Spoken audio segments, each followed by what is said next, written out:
Good day, everybody. This is Alla, broker of record Alto Realty, and today we have a conversation with mortgage broker Poorva. We've decided to do it on a weekly basis, and we have very interesting question. So last week the mortgage rate was increased September 7th by 0.75. What was the impact? What was the feeling among the mortgage professionals? So thank you for having me again, Alla. The market and the mortgage professionals were mostly anticipating an increase. The only uncertainty was whether it's going to be 50 bips or 75 bips. So that question was answered, but nobody was surprised. Um, I think most Canadians were anticipating an increase. hmm How about the peer people with the variable or adjustable mortgage? What's the situation? How were they adjusted? And what's the difference? I don't think most of the people know exactly what's the difference between those two. That's a great question. So I first want to start off by saying that not everybody is impacted by the increase in prime rates. Our fixed rate holders, our homeowners who have a fixed rate mortgage, have no impact on their monthly payments at all. Their only impact will be at the time of renewal because the rate in the market at that time might be higher than their current rate. So if you're a fixed rate mortgage holder, you have no action to take. If you are a variable rate holder, then the first action that you have to take is you should increase your monthly payment by whatever amount that you can. Even if it's $50, it helps. The second action that you should take is understand what kind of variable rate mortgage you're in. There are two types, adjustable rate and variable rate. Adjustable rate mortgages are the one where, as the name suggests, the monthly payment adjusts based on whether the prime goes up or down. So homeowners who after September 7th have seen their monthly payment go up are in an adjustable rate mortgage. So not only should they increase their monthly payment, but if it has begun to hurt or pinch their cash flow, then they should talk to me and we should have a discussion on what their options are, whether to renew or to refinance or to get into a fixed so that their cash flow or monthly payments are optimized. The second kind is a variable rate mortgage. That's the kind where even though you have a variable rate, your monthly payment doesn't change.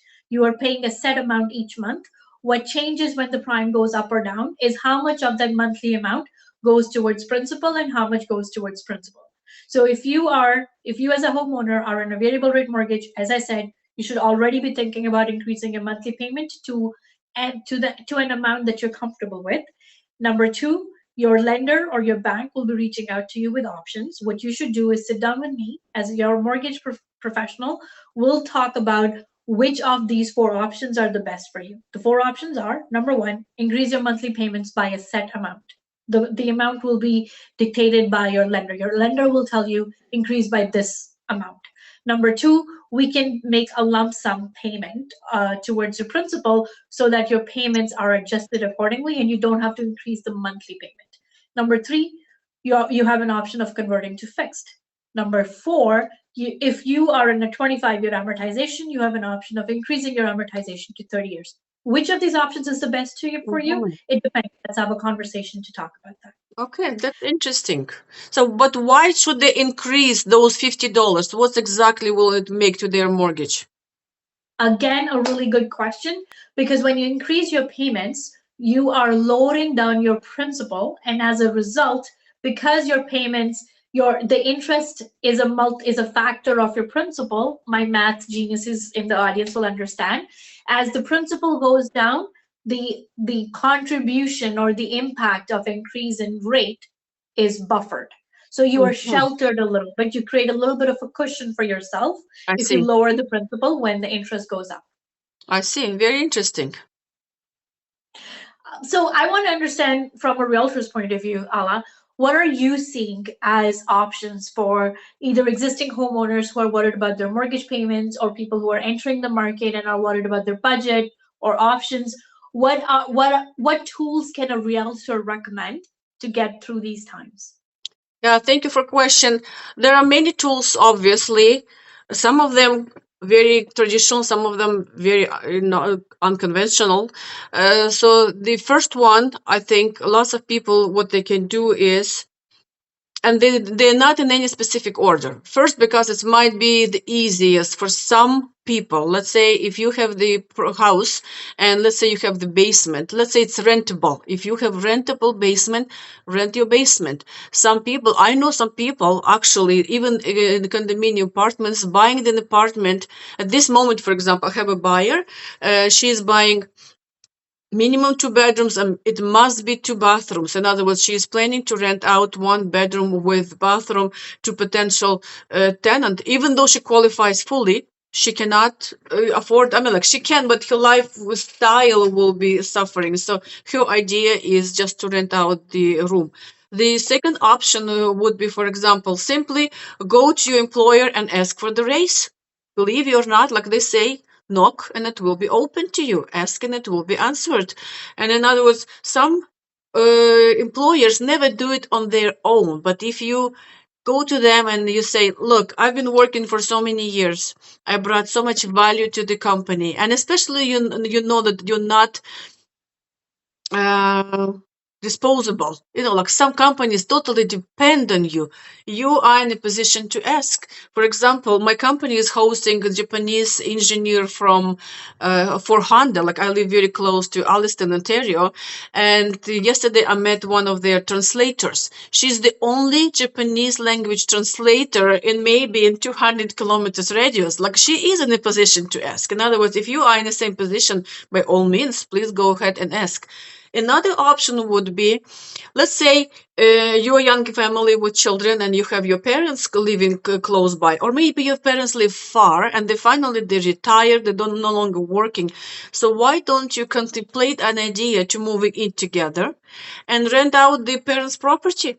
So that rent will be, helping you to live together. You don't need to pay for babysitting. Your parents will be helping either for free, for half price, whatever. It's up to you. I'm not suggesting anything. So I think that would be a good idea. And another idea which I promote lately very actively, to sell the property and they buy it one for less or equal or even higher amount. Some people say, oh, it's crazy. It is not crazy. There are so many options to do. And the most important is, let's say you're buying triplex and one unit you can live in by yourself and two others you're renting. And as a mortgage broker by yourself, you know that if this is live-in property, it's easier to get mortgage than it, for example, is strictly for the investment properties, right? So in other words, there's a tons of idea, and we can combine my ideas or yours and just make one recipe for this trouble. I don't want to call it for disaster, but it is a hard time. But so my Yeah. question is not only to me or to you or to the public, like try to think this way. Will I be able to sustain another two increases, one in October, one in December? If each of them go 50 points, meaning 0.5%, twice it will be a full percent. So call Poorva, call me, we'll be together as a team. I would prefer you as a seller, me as a realtor, and Poorva as a mortgage broker get together, Zoom or live, doesn't matter, and let's make one recipe to solve your situation. So I think that would be really working, and I would like to ask you, Poorva, just let's wrap up ideas so it will be again in the mind of our homeowners. Amazing. I learned so much from that, Alla. So to summarize, my tools are number one, understand that not all homeowners are impacted. Understand your mortgage type to figure out if you're impacted now or at the time of renewal. Number two, if you are a variable rate holder, increase your mortgage payments by an amount that you're comfortable with. Number three, if your monthly payments have begun to hurt you or you're at a trigger point, then let's sit down and talk about what your options are, whether to increase by lump sum, monthly payment, get into fixed, or change amortization. Let's talk. Yeah, that's right. And again, the points, like the ideas from my real estate side to rent out some part of the property, ask increase from your employer, uh, buy the property, let's say, which will bring you additional income, let's say duplex, triplex, quadruplex, etc., etc. Move in together, two, three family, etc., etc.